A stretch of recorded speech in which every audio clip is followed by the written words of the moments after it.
آج ہم احوال جہنم کا چھٹا حصہ بیان کریں گے۔ اس ویڈیو کو شروع کرنے سے پہلے اگر آپ نے اس چینل کو سبسکرائب نہیں کیا تو پلیز اس کو سبسکرائب کر دیں اور بیل کا بٹن پریس کر دیں تاکہ اس قسم کی مزید ویڈیوز آپ تک بر وقت پہنچتی رہیں۔ تو چلیں شروع کرتے ہیں۔ سب سے پہلے بات کرتے ہیں کہ جو مسلمان جہنم میں داخل ہوگا بے ہوش ہو جائے گا۔ اس کے متعلق حضرت ابو سعید رضی اللہ تعالی عنہ فرماتے ہیں کہ نبی کریم صلی اللہ علیہ وسلم نے فرمایا، جہنم میں کافر نہ تو مر سکیں گے نہ جی سکیں گے، اور وہ لوگ جو اپنے گناہوں کی وجہ سے جہنم میں پہنچتے ہیں یعنی گناہگار مسلمان، بس جہنم ان کو موت دے دے گی، یہاں تک کہ جب وہ جلے ہوئے کوئلے کی مانند ہو جائیں گے تو ان کے لیے شفاعت کی اجازت دے دی جائے گی، بس ان کو جنت کی نہر پر لا کھڑا کیا جائے گا اور اہل جنت سے کہا جائے گا کہ ان پر پانی ڈالو، پھر وہ ایسے اگیں گے جیسے دانے سیلاب کے پانی میں اگتے ہیں۔ امام قرطبی رحمۃ اللہ علیہ فرماتے ہیں کہ ان کو حقیقی موت دے دی جائے گی، کیونکہ نبی کریم صلی اللہ علیہ وسلم نے موت کو مصدر کے ساتھ ذکر فرمایا ہے، اور یہ ان کی تکریم کے لیے ہوگا تاکہ وہ عذاب کی تکلیف محسوس نہ کر سکے۔ اگر کوئی اعتراض کرے کہ جب وہ عذاب محسوس نہیں کر سکیں گے تو ان کو جہنم میں داخل کرنے کا کیا فائدہ؟ اس کا جواب یہ ہے کہ ممکن ہے کہ انہیں جہنم میں داخل کرنا بطور تعذیب کے ہو، اگرچہ وہ عذاب کو محسوس نہ کریں، لیکن اتنی مدت تک ان کو جنت کی نعمتوں سے محروم کرنا ہی ان کے لیے سزا ہوگا۔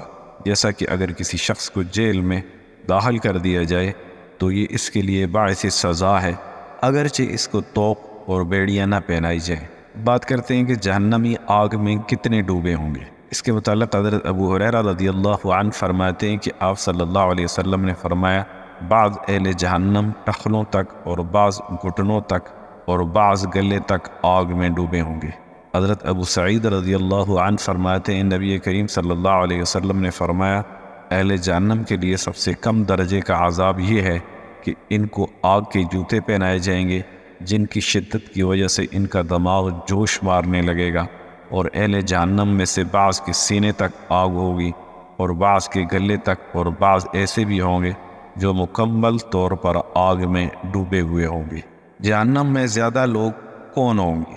اس کے متعلق حضرت جابر رضی اللہ عنہ فرماتے ہیں، نبی کریم صلی اللہ علیہ وسلم نے فرمایا، اس امت کے بعض افراد کو جہنم میں داخل کیا جائے گا تو آگ ان کو جلا ڈالے گی، لیکن ان کے چہرے محفوظ رہیں گے، پھر ان کو جہنم سے نکال لیا جائے گا۔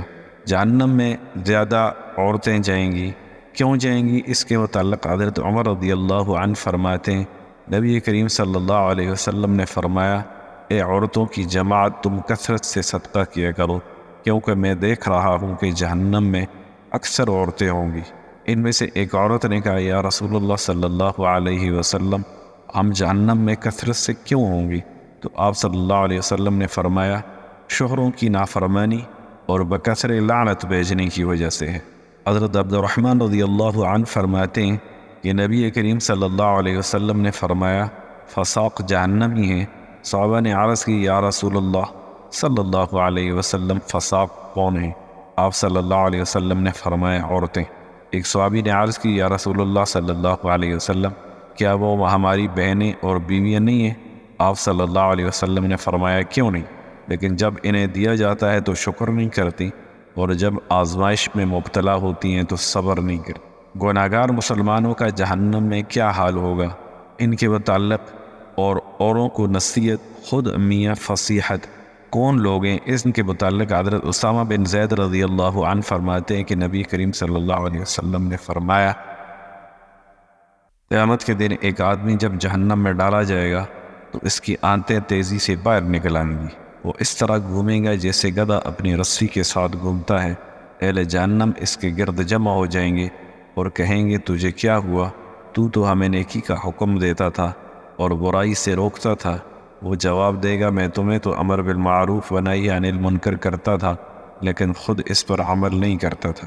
حضرت جابر رضی اللہ عنہ فرماتے ہیں، نبی کریم صلی اللہ علیہ وسلم نے فرمایا، ایک جماعت کو پتہ چلے گا کہ فلاں لوگ جہنم میں ہیں تو جنتی ان سے کہیں گے، تمہیں کس وجہ سے جہنم میں ڈالا گیا؟ حالانکہ ہم تمہاری تعلیم کی وجہ سے جنت میں پہنچے ہیں۔ تو اہل جہنم کہیں گے، ہم تمہیں تعلیم دیتے تھے لیکن خود عمل نہیں کرتے تھے۔ حضرت ولید بن عقبہ رضی اللہ عنہ فرماتے ہیں قیامت کے دن امر بالمعروف کرنے والوں کو جہنم میں ڈالا جائے گا اور ان کی اتباع کرنے والوں کو جنت عطا کی جائے گی، تو جنتی ان سے کہیں گے تمہیں جہنم میں کیوں پھینک دیا گیا؟ حالانکہ تمہاری اطاعت اور فرمانبرداری کی وجہ سے ہی ہماری جنت تک رسائی ہوئی ہے۔ تب اہل جہنم جواب دیں گے ہم جس چیز کا حکم دیتے تھے خود اس کے خلاف عمل کرتے تھے۔ حضرت ابن عباس رضی اللہ عنہ فرماتے ہیں نبی کریم صلی اللہ علیہ وسلم نے فرمایا قیامت کے دن سب سے زیادہ حسرت اس شخص کو ہوگی کہ جس کے لیے دنیا میں علم حاصل کرنا ممکن تھا لیکن علم حاصل نہیں کیا، اور اس شخص کو سب سے زیادہ حسرت ہوگی جس کو علم عطا کیا گیا تھا اور لوگوں نے اس سے سن کر نفع حاصل کیا لیکن اپنے علم سے خود اس نے کچھ فائدہ نہیں اٹھایا۔ حضرت ابو درداء رضی اللہ عنہ فرماتے ہیں قیامت کے دن اللہ تعالیٰ کے نزدیک برا انسان وہ عالم ہوگا جس نے اپنے علم سے نفع نہیں اٹھایا۔ حضرت منصور بن زادان رضی اللہ عنہ فرماتے ہیں بلا شبہ بعض ایسے لوگ بھی جہنم میں ڈالے جائیں گے جن کی بدبو سے اہل جہنم کو بھی اذیت پہنچے گی۔ ان سے کہا جائے گا تم کیا عمل کرتے تھے؟ ہلاکت ہو تمہارے لیے، جس تکلیف میں ہم پہلے مبتلا تھے وہ ہمارے لیے کافی نہ تھی، یہاں تک کہ ہم تمہاری بدبو کی تکلیف میں مبتلا ہو گئے۔ وہ کہے گا میں عالم تھا لیکن میں نے اپنے علم سے نفع نہیں اٹھایا۔ کفار سے بھی پہلے فاسق قرا کو عذاب دیا جائے گا۔ حضرت انس رضی اللہ تعالی عنہ سے مروی ہے کہ نبی کریم صلی اللہ علیہ وسلم نے فرمایا زبانیہ فرشتہ بتوں کے پجاریوں سے بھی پہلے گناہگار قاریوں کو جہنم میں پھینکے گا، تو قرا کہیں گے کہ بتوں کے پجاریوں کو چھوڑ کر ہم سے کیوں ابتدا کی جا رہی ہے؟ ان سے کہا جائے گا عالم اور غیر عالم برابر نہیں ہو سکتے۔ ریاکار کا کیا انجام ہوگا؟ اس کے متعلق حضرت ابو ہریرہ رضی اللہ عنہ فرماتے ہیں کہ میں نے نبی کریم صلی اللہ علیہ وسلم سے سنا قیامت کے دن سب سے پہلے 3 آدمیوں کا فیصلہ کیا جائے گا۔ سب سے پہلے شہید کو لایا جائے گا، اللہ تعالیٰ اس کو اپنی نعمتیں گنوائیں گے تو وہ ان کا اقرار کرے گا۔ اللہ تعالیٰ اس سے فرمائیں گے تو نے دنیا میں کیا عمل کیا؟ وہ عرض کرے گا باری تعالیٰ میں نے آپ کے راستے میں جہاد کیا حتیٰ کہ مجھ کو شہید کر دیا گیا۔ اللہ تعالیٰ فرمائیں گے تو جھوٹ بول رہا ہے، تیرا ارادہ تو یہ تھا کہ لوگ کہیں فلاں آدمی بہادر ہے، تمہاری خواہش پوری ہو چکی۔ حکم دیا جائے گا کہ اس کو منہ کے بل گھسیٹ کر جہنم میں ڈال دیا جائے۔ دوسرا عالم اور حافظ کو بلایا جائے گا، اللہ تعالیٰ اس کو نعمتیں گنوائیں گے تو وہ نعمتوں کا اقرار کرے گا۔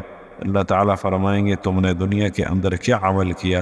تو عالم کہے گا میں نے علم سیکھا اور قرآن پڑھا اور تیری رضا کے لیے پڑھایا۔ اللہ تعالیٰ فرمائیں گے تم جھوٹ بول رہے ہو، تم چاہتے تھے کہ لوگ کہیں کہ فلاں بڑا عالم ہے، بڑا قاری ہے، جو تم نے چاہا وہ ہو چکا۔ حکم دیا جائے گا اس کو چہرے کے بل گھسیٹ کر جہنم میں ڈال دیا جائے۔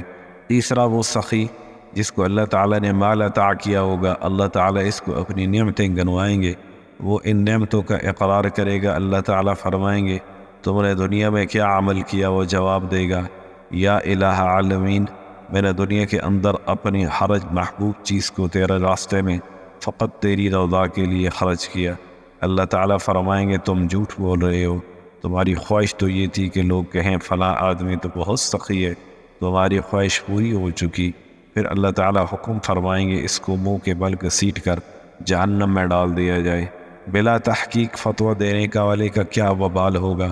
اس کے متعلق حضرت عبداللہ بن ابو جعفر رضی اللہ عنہ فرماتے ہیں کہ نبی کریم صلی اللہ علیہ وسلم نے فرمایا تم میں سے فتویٰ دینے پر زیادہ جرأت کرنے والے آگ پر جرأت کرنے والا ہے۔ حضرت عتبہ بن مسلم رضی اللہ عنہ فرماتے ہیں کہ حضرت ابن عمر رضی اللہ عنہ سے کسی چیز کے متعلق سوال کیا گیا، آپ رضی اللہ عنہ نے فرمایا میں نہیں جانتا۔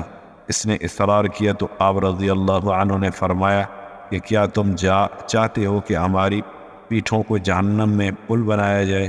تم تو یہ کہہ دو گے کہ ہمیں ابن عمر نے یہ فتویٰ دیا ہے۔ سونے کے زیورات پہننے والے کا کیا انجام ہوگا؟ حضرت سہل بن سعد رضی اللہ عنہ فرماتے ہیں نبی کریم صلی اللہ علیہ وسلم نے فرمایا جو شخص چاہتا ہو کہ اپنے بچے کو آگ کے کنگن پہنائے وہ اسے سونے کے کنگن پہنا دے۔